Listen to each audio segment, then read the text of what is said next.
질문지법하고 실험법을 양적 연구에서 주로 사용한다. 앞에서 봤습니다. 그 다음에 보면 질적 연구에서 주로 사용하는 자료 수집 방법은 면접법하고 참여관찰법이에요. 면접법하고 참여관찰법. 그 다음에 양적, 질적 연구 방법 둘 다에서 사용할 수 있는 자료 수집 방법이 있어요. 바로 문헌연구법. 문헌연구법.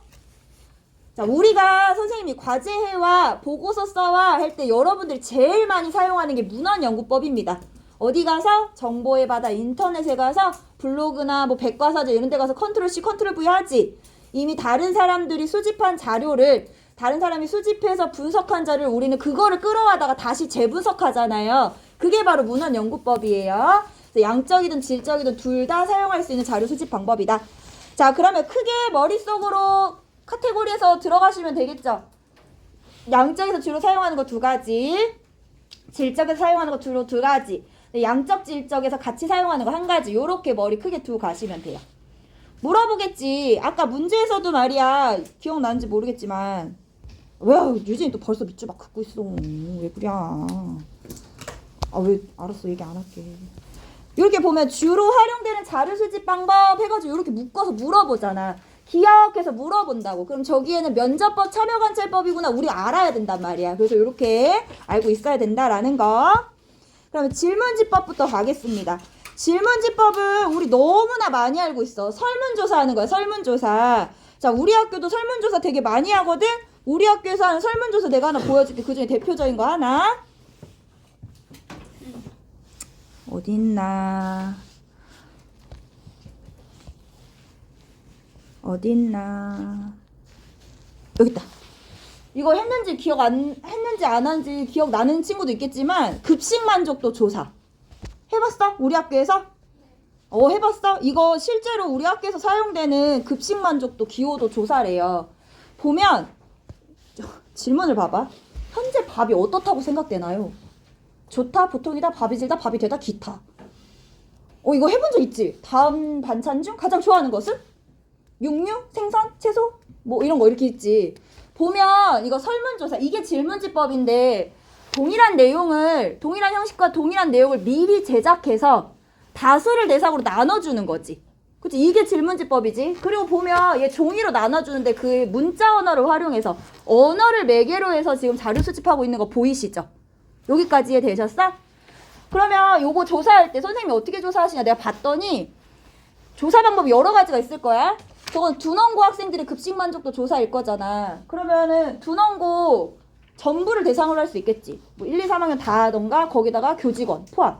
아니면은 선생님이 이렇게 하시더라고. 1학년 몇 반, 몇 학급 뽑고 2학년 몇 학급 뽑고 3학년 몇 학급 뽑고 교직원 몇 명 해가지고 둔원고에다 일반화 시키기도 하셔. 왜냐면 시간적인 측면에서 그게 더 효율적이시니까. 요렇게 하시기도 해. 요런 게 질문지법이에요.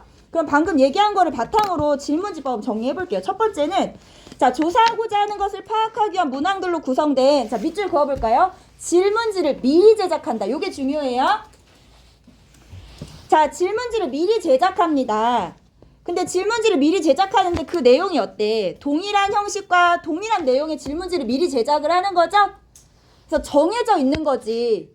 같은 내용과 같은 형식이 정해져 있어. 그런 걸 우리 뭐라고 얘기하냐면 구조화 표준화되어 있다고 합니다.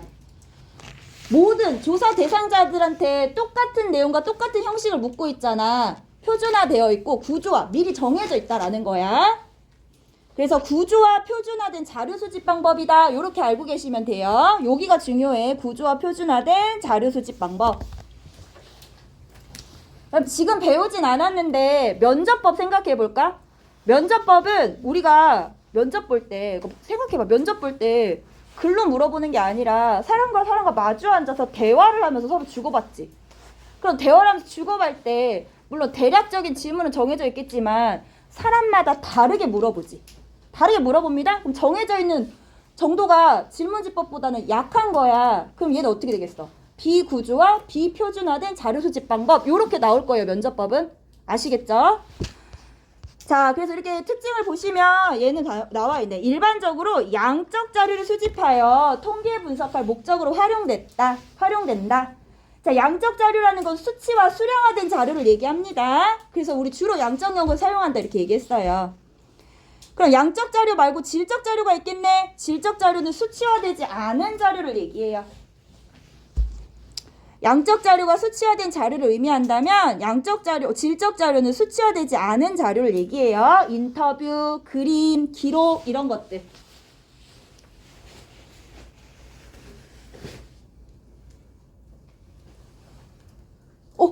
끊겼어?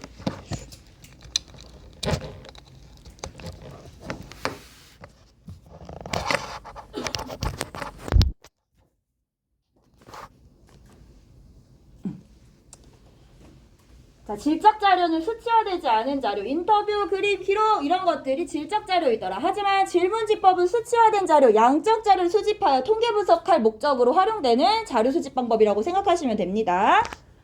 그럼 선생님이 어떻게 해? 아까 밥이 질다고 뭐 밥이 우리 학교 밥이 어떻다고 생각되나요? 그래서 아까 1번부터 5번까지 있었지.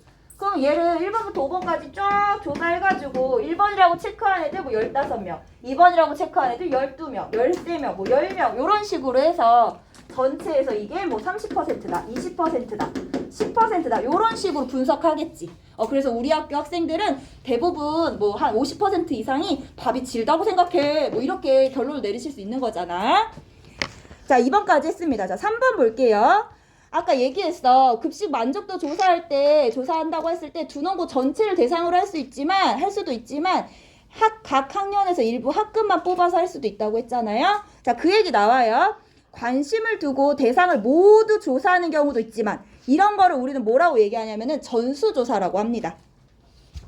그러니까 모든 연구 대상이 되는 전체 집단, 모집단을 대상으로 하는 조사를 전수조사라고 해요. 그러니까 주동고 전체를 대상으로 하면 그게 바로 전수조사가 되는 거야. 자, 있지만 모집단에서 표본을 추출하여 표본 조사를 수행하는 경우가 일반적이다. 그러면 1학년에서 두 학급, 2학년에서 두 학급 이런 식으로 학급을 뽑아내서 실제로 표본을 추출하는 거 실제 조사를 위해 선택된 집단을 얘기하잖아요. 그래서 표본 조사를 수행하는 경우가 일반적이다. 자, 여기 나와 있죠. 전수조사와 표본조사. 자, 표본조사는 관심 대상 전체에서 일부를 선택하여 조사하는 방식으로 거의 대부분의 사회조사에서 사용된다. 이렇게 나와 있어요. 그러면 표본조사를 해서 아까도 얘기했다시피 1학년 두 학급, 2학년 두 학급, 3학년 두 학급 이렇게 조사해서 그 조사한 내용을 가지고 우리 두농고 전체에다 일반화를 시키고 싶어 하시겠지. 시키려고 그렇게 조사하시는 거겠지. 그럼 학급을 뽑을 때 잘 뽑아야겠네. 두농고의 특징을, 두농고 학생들의, 교직원들의 특징을 잘 대표할 수 있도록 잘 뽑아야겠죠.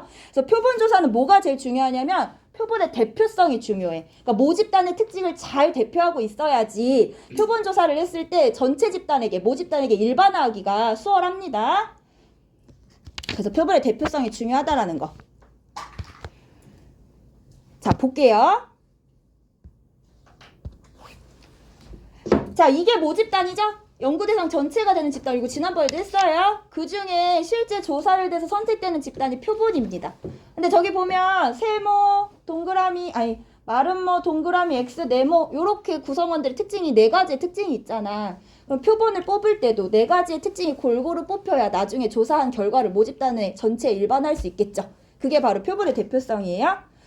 자, 이거 보면 우리 모집단하고 표본만 좀 한번 찾아내볼게 지금. 자, 선거를 앞두고 A 후보와 B 후보에 대한 유권자의 지지도를 알아보기 위해서 전국 유권자 2,000명을 대상으로 조사를 실시하였다. 이렇게 나와 있어요. 자, 모집단 한번 찾아봅시다. 연구 대상이 되는 전체 집단은 뭘까요? 뭐를 알아보기 위해 A 후보와 B 후보에 대한 누구의 지지도? 유권자. 모집단은 전체 유권자인 거야. 근데 그 전체 유권자들 다 조사하기 어려우니까 일부를 뽑았어요. 유권자 2,000명. 이게 표본이 되는 거야. 자, 여기 볼게요. 지금 보시면 가하고 나가 있어요.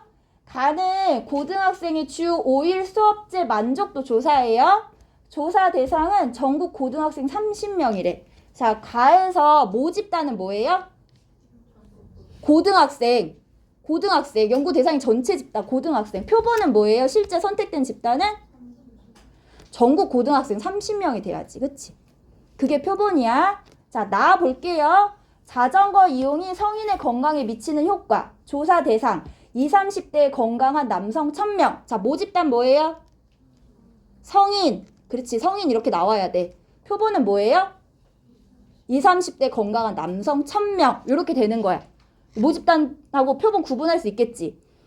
자, 가하고 나는 아까 얘기했잖아. 표본을 잘 뽑아야 모집단의 특성을 잘 대표할 수 있도록 표본을 잘 뽑아야지 전체 집단한테 일반화하기가 쉽다라고 얘기했어. 가 같은 경우는 고등학생이 모집단인데 거기서 30명만 뽑았어. 너무 표본이 지나치게 적죠? 지나치게 적으면은 모집단에게 전체로 일반화하기가 어렵습니다.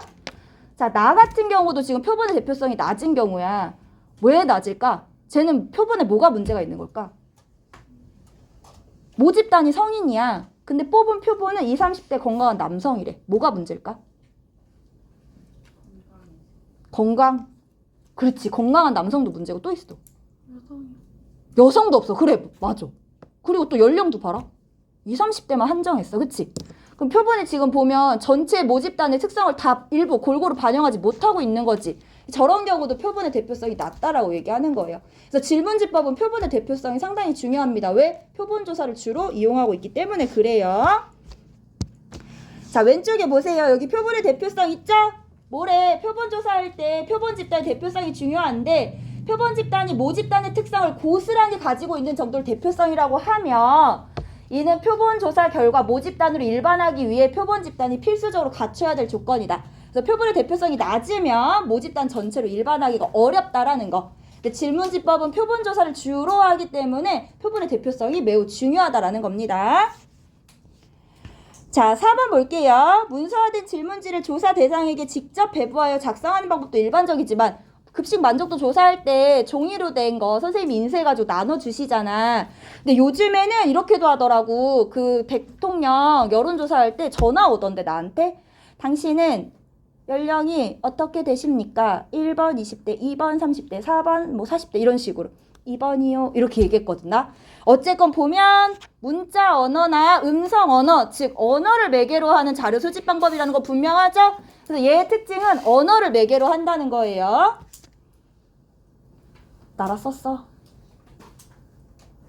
헉, 친구 이름 삼행시? 뭐 이거 왜 하는 거야? 그래서 니네 저기 혜연이가 반장이야. 그래서 혜원이가 혜원아 저거 왜 하는 거야? 삼행시? 이벤트? 저거 당첨되면 뭐 하는데? 아 그래? 그럼 나도 안 되겠나? 나 박서연으로 알았어. 안 할게. 했어? 누구 한 사람 있어? 너 했어? 뭐 선생님이 저렇게 노력하시는데 아 그날 하려고? 할 거지 박서연? 너 미리 얘기해둔다. 박서연 참여한다고? 다 하지 않을까요? 안 하는 애들은 안 하지. 혜원이 할 거. 혜원이 반장이니까 일단 해야 되고.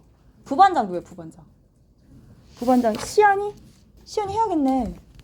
그럼 너네들 서로 하면 되겠다. 너는 혜원이, 너는 시연이. 어? 아 이름을 뽑았어? 박서연 누구야? 박서연 누구로 해야 돼? 비밀이야? 그게 비밀이에요. 비밀이야? 아 그렇구나.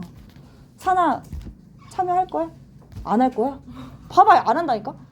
너 내가 가서 오늘 이럴 거야 연주쌤한테. 연주쌤 무서우신 거 알지? 응? 그럼 장점하고 단점 볼게요. 이게 가장 큰 장점인데 다수를 대상으로 대량의 자료를 수집하는 데 유리하다라는 거. 그러니까 질문지 하나 만들어가지고 한 100장, 1000장 인쇄해가지고 쫙 돌리면 되잖아. 그러니까 다수를 대상으로 대량의 자료를 수집하는 데 유리하고 시간과 비용 측면에서 매우 효율적입니다. 하나 만들어서 1000장 인쇄해서 같이 앉아가지고 동시간에 다 하면 돼버리지. 그래서 시간과 비용 측면에서 자료를 수집하는 데 매우 효율적이라는 거. 그래서 두 가지가 가장 큰 장점입니다. 자, 분석 기준이 명확하고 통계 처리가 용이하여 비교 분석 연구에 적합하다 이렇게 되어 있어요. 자, 급식 만족도 조사를 한다고 쳐봐.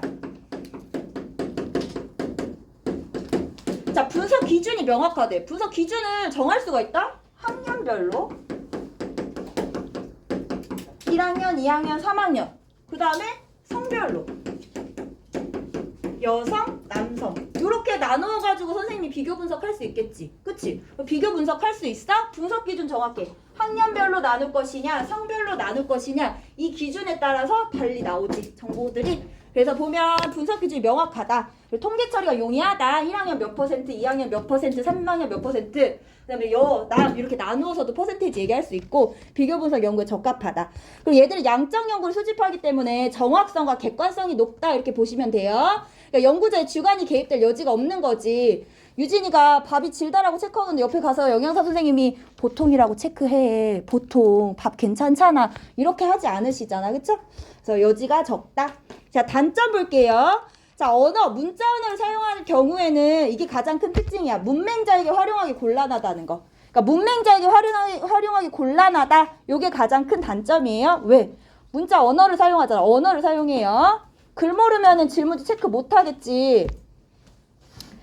그다음에 회수율, 응답률이 낮게 나타나는 경우가 많다. 선생님이 이거 해와 하고선 다음날 해보려면 저 안 해왔는데 이런 친구들 많죠. 회수율, 응답률 낮고 무성의한 응답, 악의적인 응답 이들도 하잖아. 글씨 만져서 조사해봐. 그럼 다 3번에 체크하고 빨리 자지. 그치? 무성의한 응답. 그러면 조사 결과에 왜곡이 나타날 수 있겠죠?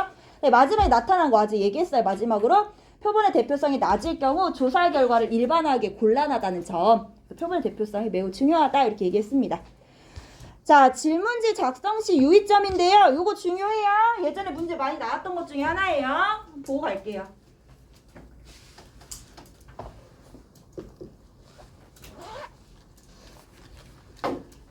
자, 첫 번째는 응답 선택지에 중복된 내용이 없어야 된다. 이 얘기를 선택지는 상호 베타적이어야 된다라는 거야. 서로 겹치는 게 없어야 된다는 얘기야. 자, 오른쪽에 잘못된 질문이 나와 있어. 보시면 당신의 하루 수면 시간은 얼마나 됩니까? 1. 6시간 미만 2. 6시간 이상 8시간이야? 3. 8시간 이상. 지금 그러면 봐봐.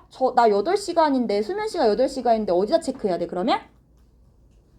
없지. 2번인지 3번인지 헷갈려. 왜? 2번도 8시간을 포함하고 있고 3번도 8시간을 포함하고 있거든. 그쵸?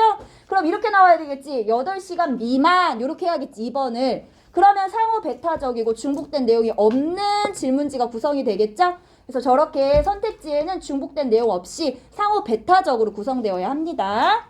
그 다음에 두 번째는 응답 가능한 모든 선택지를 제시해야 된다. 이런 거를 포괄성이 있어야 된다. 선택지에 포괄성이 있어야 된다. 자, 당신의 하루 수면 시간 얼마나 됩니까? 6시간, 7시간, 8시간 이상. 나 5시간 잔다. 어디다 체크해? 없잖아. 그치? 그럴 경우는 기타 이런 식으로 만들어줘야겠지. 그래서 우리 학습지래. 우리 것도 보면은 선생님이 다 이렇게 기타를 만들어놨다? 왜 갑자기 어떡하지? 당황스러운데. 이걸 봐야지 이거를 되는구나. 무료라서.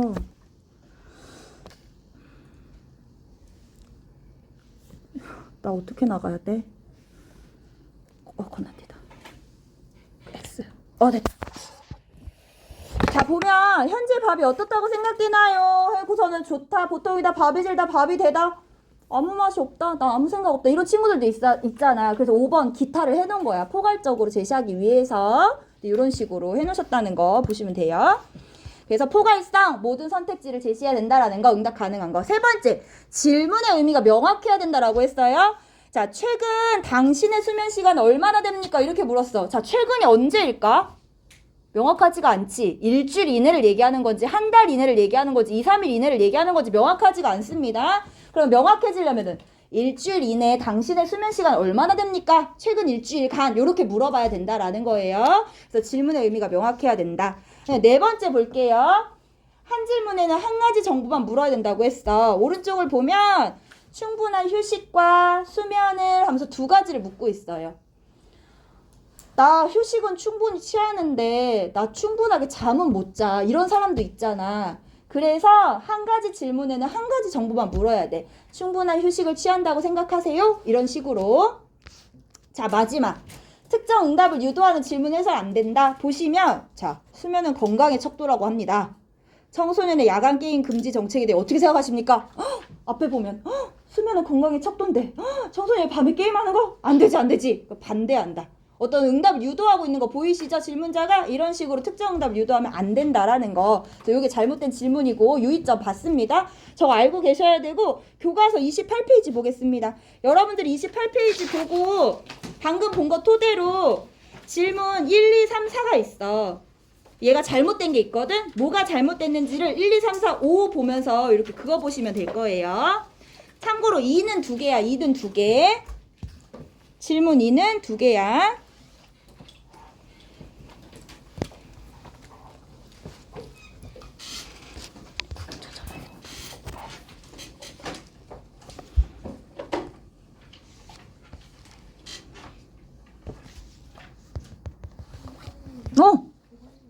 왜 어디 아파? 갔다 와, 윤민아.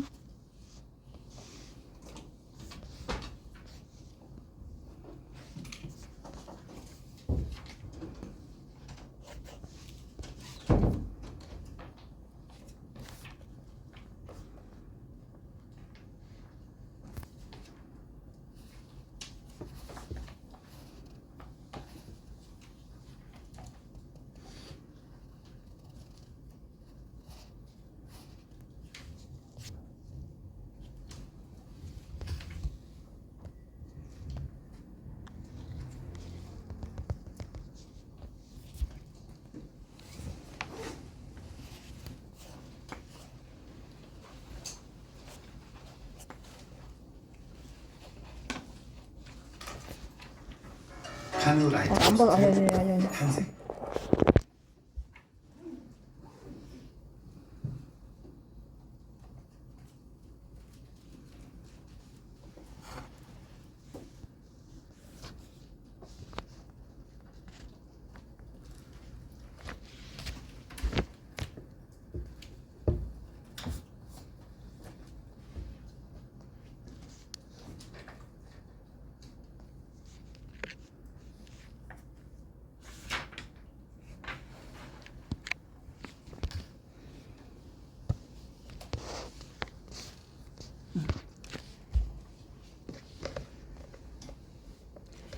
자, 1번부터 볼까요? 기아의 나이는? 하고 물었어요. 20세 미만, 20에서 29세, 30에서 39세, 40에서 49세 이렇게 되어 있습니다. 자, 이 질문은 뭐가 잘못됐어요, 여러분? 뭐가 없어요? 그렇지. 50세는 대답할 수가 없어. 그러니까 선택지가 다 포괄적으로 제시되지 못한 거예요. 그럼 몇 번이야? 5번으로 가야겠지? 질문의 응답 항목은 포괄성을 갖추어 조사 대상자가 선택할 수 있는 항목이어야 된다. 즉, 응답 가능한 모든 선택지를 제시해야 된다는 얘기예요. 그걸 포괄성이라고 표현했어요. 자, 그럼 두 번째 보겠습니다. 기아의 게임 인터넷 게임 이용 시간은 1시간 이하, 1시간 이상에서 3시간 미만, 3시간 이상에서 5시간 미만, 5시간 이상 이렇게 되어 있어. 자, 첫 번째 틀린 거 뭐야? 이 질문 뭐가 잘못됐어? 뭐라고? 뭐라고? 여기랑, 그치, 이거랑 중복되어 있지? 그러니까 상호 배타적이지 않은 질문지를 만들었어. 그럼 여기로 가야 돼. 질문의 응답 항목이 상호 배타적이어서 중복이 발생하지 않도록 해야 된다라는 걸 어긴 거죠. 또 하나 있어. 뭐가 있을까요? 명료하지 못했어. 지금 보면 기아의 인터넷 게임 이용 시간이 하루를 얘기하는 거지, 일주일을 얘기하는 거지, 한 달을 얘기하는 거지가 없잖아. 그러면 질문의 내용이 명확하지 않아서 사람들이 똑같은 의미로 해석할 수 있지 않은 이런 사례가 되는 거지. 질문의 의미가 명확해야 된다. 요걸 어긴 거예요. 자, 그 다음에 최근 청소년의 게임 중독이 심각한 사회 문제가 되고 있습니다. 게임 중독 심각해? 청소년의 게임 접속 제한 시간을 더 늘리는 것에 대한 기아의 의견은? 자, 이거는 뭐 유의사항을 어긴 거야? 그렇지. 질문에 대한 조사자의 주관적 가치나 이해관계가 개입돼서는 안 된다. 요 말이 뭐야? 아까는 특정 응답을 유도해서는 안 된다라는 거야. 특정 응답을 유도한다는 얘기는 조사자의 주관, 가치가 개입되는 거죠. 같은 말이에요. 여기 보면 이거 있어야 돼. 나중에 질문지를 만들 때 찬성하냐 반대하냐만 물으면 안 되고 이게 포괄성을 갖추려면 모르겠다도 들어가야 되는 거야. 이 의견에 대해서 나는 모르는 사람도 있을 수 있잖아. 그러니까 반드시 들어가야 된다는 거. 자, 4번 볼게요. 기아의 인터넷 게임과 검색의 이용 빈도가 가장 높은 장소는? 이렇게 물었어. 얘는 뭐가 틀렸죠?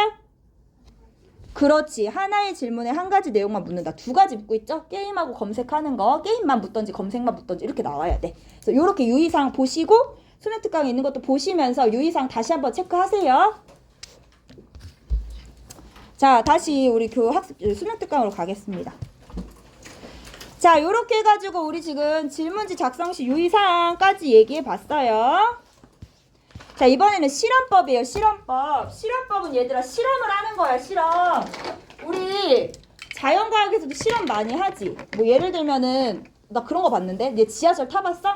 지하철 타면은 무슨 이렇게 생체 실험이라고 해야 되나? 피 뽑는 거 이렇게 조사 피 뽑는 그 연구 대상자 모집하는 거 있어. 가끔 보면 대전 무슨 한방병원 본 적 있어? 어디 병원에서 무슨 새로 나오는 약 아니면 이런 무슨 물질에 대한 효과를 검증해보고자 사람들을 이렇게 모집해가지고 그 사람한테 물질을 이렇게 투여하고 피를 뽑아서 효과가 나타나는지 안 나타나는지 확인을 해보고 그리고 또 며칠 뒤에 또 아니면 몇 달 뒤에 또 물질을 투약해서 이렇게 확인해보고 요런 실험을 하는 게 있더라고. 그게 실험이지 얘들아. 어떤 효과가 나타나는지를 확인하기 위한 게 실험이란 말이야.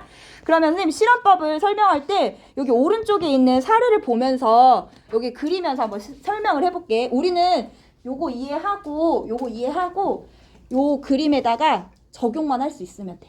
봐봐. 지금 보면 게임 중독자에게 치료 프로그램, 게임 중독 치료 프로그램 X가 효과가 있는지 알아보기 위한 실험을 한다는 거야. 그러면 이런 거지.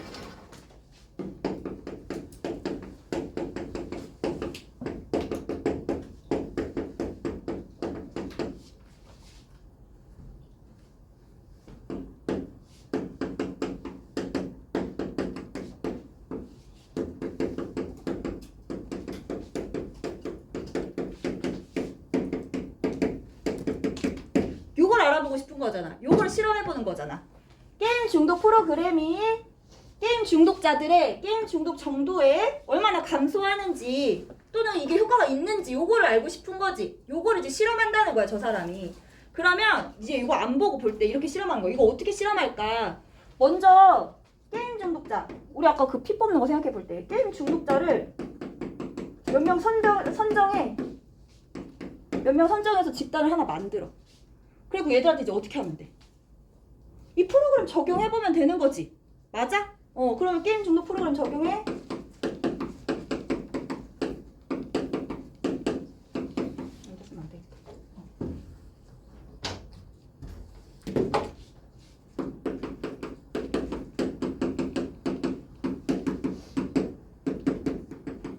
적용하지?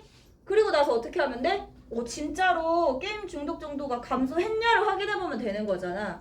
게임 중독 정도를 확인해. 확인해보면 되지. 그럼 이게 실험이잖아. 근데 조금 더 이 중독 정도가 낮아졌는지 안 낮아졌는지 확인해보려면 프로그램 적용하기 전에 게임 중독 정도 어땠는지를 측정해보면 좀 더 명확을 하겠죠. 그럼 어떻게 하면 되겠어? 이거 프로그램 적용하기 전에 한 번 더 측정해.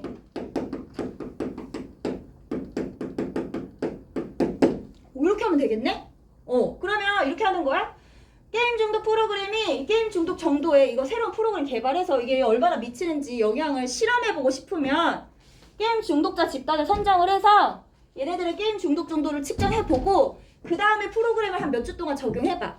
그리고 나서 예전보다 이 첫 번째 프로그램 적용하기 전보다 게임 중독 정도가 줄었는지 늘었는지를 확인하면 돼. 그리고 이게 실험법이지. 그치? 그럼 봐봐. 우리 독립변이 종속변이 배웠잖아. 원인과 인과관계. 자, 게임 중독 프로그램 2. 게임 중독 정도에 미치는 영향이래. 그럼 여기서 독립변이는 뭐야? 뭐에 영향을 미쳐? 그렇지. 얘가 독립변이냐. 이게 여기에 영향을 미치고 있는 미치는 영향이 궁금한 거잖아. 얘가 종속변이라고. 여기까지 이해됐어요? 그럼 봐봐. 게임 중독자한테 처음에 검사를 해. 게임 중독 정도를. 뭐를 검사한 거야? 종속변이를 검사한 거야. 그치? 그리고 나서 게임 중독 프로그램 효과가 있는지 없는지 알아보기 위해서 여기다가 게임 중독 프로그램 얘들한테 적용했어. 게임 중독 프로그램 여기서 뭐야? 독립변인이지? 그치? 이거를 독립변인을 적용했다라는 거를 우리는 처치했다라는 어려운 말을 써. 요렇게 된 거야. 여기까지 이해됐어? 아까 저 그림 저 위에 있는 거 지금 하고 있는 거야. 됐어? 그리고 나서 게임 중독 정도가 낮아졌는지 올라가 감소됐는지 증가했는지 한 번 더 확인하겠죠? 그럼 얘 또 동속 변이를 측정하겠지. 이렇게 되는 거야. 근데 봐봐. 독립변이 처치하기 전에도 한번 측정하고 독립변이 처치하고 나서도 한번 측정해. 그럼 종속변이 측정한다 이름이 똑같잖아. 그럼 이름을 구별해야겠지. 그럼 독립변이 처치 전에 동속변인을 측정하는 걸 우리는 무슨 검사라고 하냐면 사정검사다 이렇게 불러. 저 위에 있는 거 지금 한 거야? 이해됐어? 여기 지금 여기 한 거라고. 여기 하고 있어. 자, 독립변이 처치하고 나서 종속변인을 측정해요. 이걸 무슨 검사라고 해요? 사후검사다 이렇게 얘기하는 거예요. 여기까지 됐어요? 여기까지 이해됐지? 용어들. 자, 그러면 독립변이를 처치했어. 그럼 이제 그럼 다음에 다시 해볼게. 그럼 요렇게 해가지고 이제 실험을 할 건데 조금 더 정확하게 이 효과가 있는지 없는지 궁금하면 다른 집단, 게임 중독자 집단 하나를 더 선정해서 걔네들은 다 똑같이 하되 프로그램을 적용하지 않아봐. 않고 나서 비교하면 진짜 이 프로그램의 효과가 있는지 없는지가 더 정확하게 밝혀지겠지. 그럼 이제 하나의 집단을 더 선정을 해보는 거야.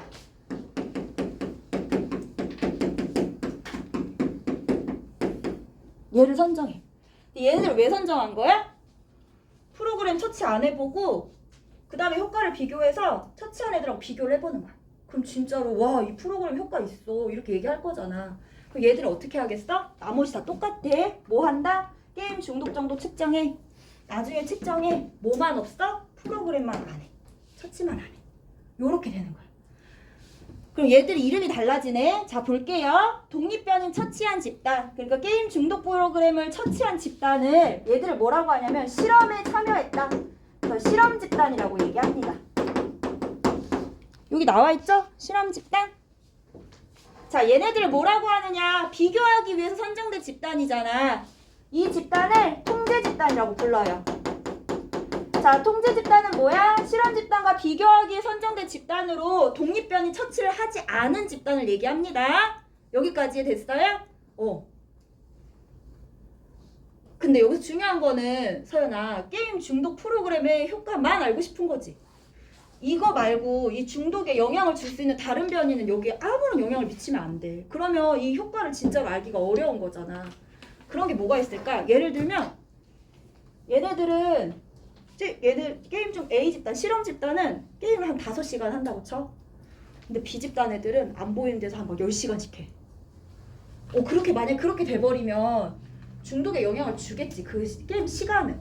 그럼 그 변이까지도 어떻게 해야 돼? 완벽하게 통제를 할 수 있어야 되겠지. 어떻게 해야 돼? 자, 니네 둘 다 똑같이 앞으로 게임 5시간만 해.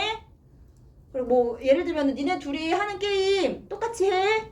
게임도 만약 다르면 뭐 하나는 막 삼국지 이런 거 하고 뭐 하나 롤 게임 한다고 쳐봐. 그것도 게임 다르면 중독 정도 달라질 수 있으니까 여기 종속변이에 영향을 줄 수 있는 뭐 게임 시간, 게임의 종류 이런 것까지 완벽하게 통제를 해줘야 되는 거야. 뭐에 종속변이에 영향을 줄 수 있는 요인들. 그래서 보면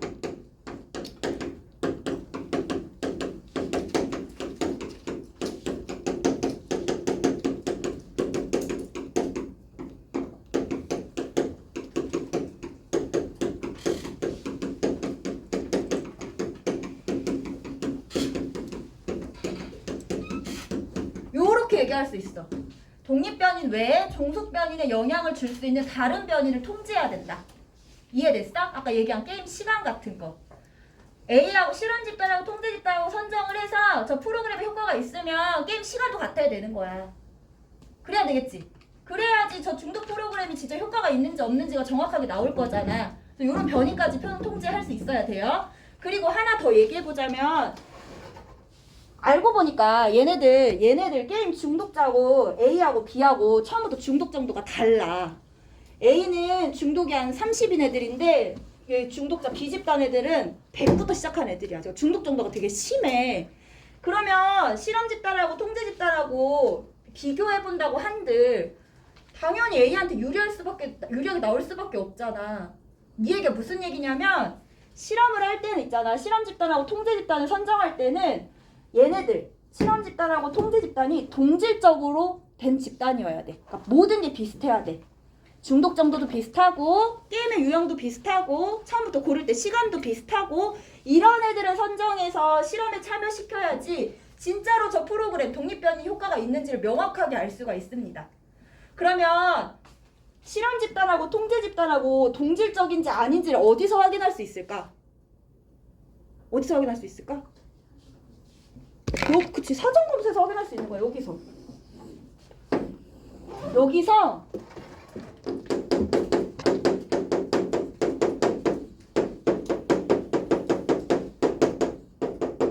집단 간의 동질성을 확인할 수 있는 거야. 처음에 처치하기 전에 두 집단을 먼저 검사를 해봐. 중독 정도를 검사를 해봐. 그래놓고 중독 정도가 만약에 너무 차이가 난다. 그럼 어떻게 해? A 집단, B 집단을 다시 섞어가지고 다시 무작위로 다시 배정해. 그리고 다시 검사해봐. 그러면 비슷하게 맞춰줬어. 그러면 이제 실험에 들어가는 거야. 그렇게 해야지 효과가 더 명확하게 알 수 있겠죠? 이게 실험법이에요. 실험법에 나온 개념, 특징, 의미 다 한 거예요. 지금 보면. 그래서 일단 실험법의 의미 먼저 보면 방금 얘기했잖아. 봐봐. 독립변인 왜? 여기서는 뭐 게임 시간.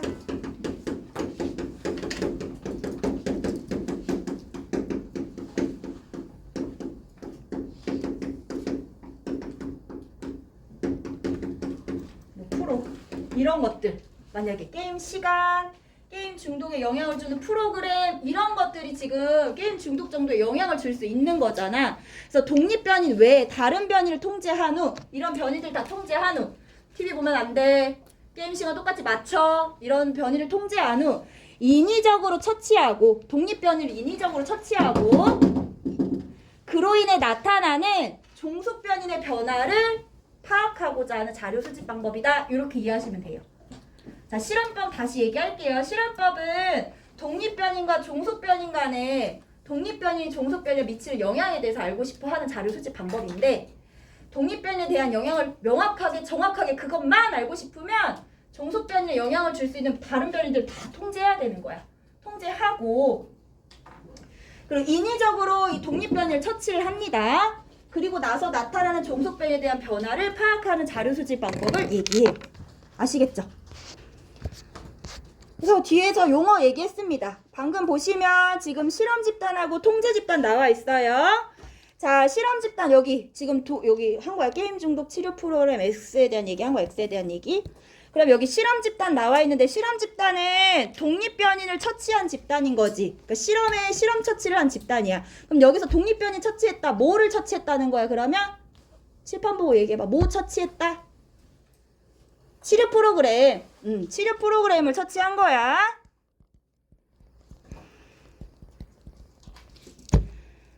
자, 독립변이를 처치해서 알고 싶은 게 종속변인의 변화다. 종속변인의 변화는 뭐다? 게임 중독 정도이다. 게임 중독 정도를 두 번 측정하는데 독립변인 처치 전과 이후에 둘 다 측정하더라. 독립변인 처치 전에 측정하는 거 우리 뭐라고 한다? 사전검사. 독립변인 처치하고 난 이후에 검사하는 걸 뭐라고 한다? 사후검사라고 얘기합니다. 근데 정확한 실험, 그러니까 명확한 더 변화, 그러니까 효과를 알기 위해서는 독립변이를 처치하지 않은 집단이 나타나는데 그걸 우리 누구라고 불러? 통제 집단이라고 부릅니다.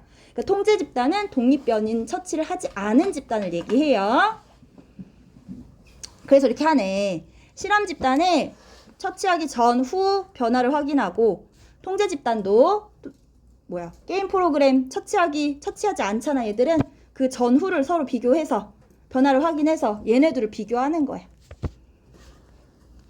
근데 요 사이에 요때 동안 뭐를 해야 된다? 종속변인의 다른 변인이 영향을 미치지 않도록 완벽하게 통제를 해야 된다라는 얘기예요. 그리고 실험 집단과 통제 집단은 동질적으로 구성돼야 실험의 효과를 명확하게 알 수가 있다. 그러면 동질적인 걸 어디서 확인하더라? 사전검사에서 확인한다. 사전검사 했을 때 중독 정도가 비슷하면 이 집단 동질적인 집단이구나 이렇게 간주해서 실험을 한다는 얘기예요. 동질적이지 않은 게 확인되면 다시 이제 집단을 구성하겠죠. 그럼 얘들은 독립변인과 종속변인 간의 관계를 알고 싶은 거네. 이런 연구 어디서 했어? 양적 연구에서 했잖아. 그래서 얘는 양적 연구에서 주로 활용되는 자료 수집 방법이다. 그래서 양적 연구에서 활용되더라. 그리고 가장 엄격한 통제가 이루어지는 거지. 그치, 다른 병은 다 통제하고 이것만 해 이렇게 얘기하잖아. 중독 치료 프로그램에만 참여해. 니네는 프로그램 참여 안 한 대신에 다 하지 마. 이렇게 얘기하지. 가장 엄격한 통제가 이루어진다.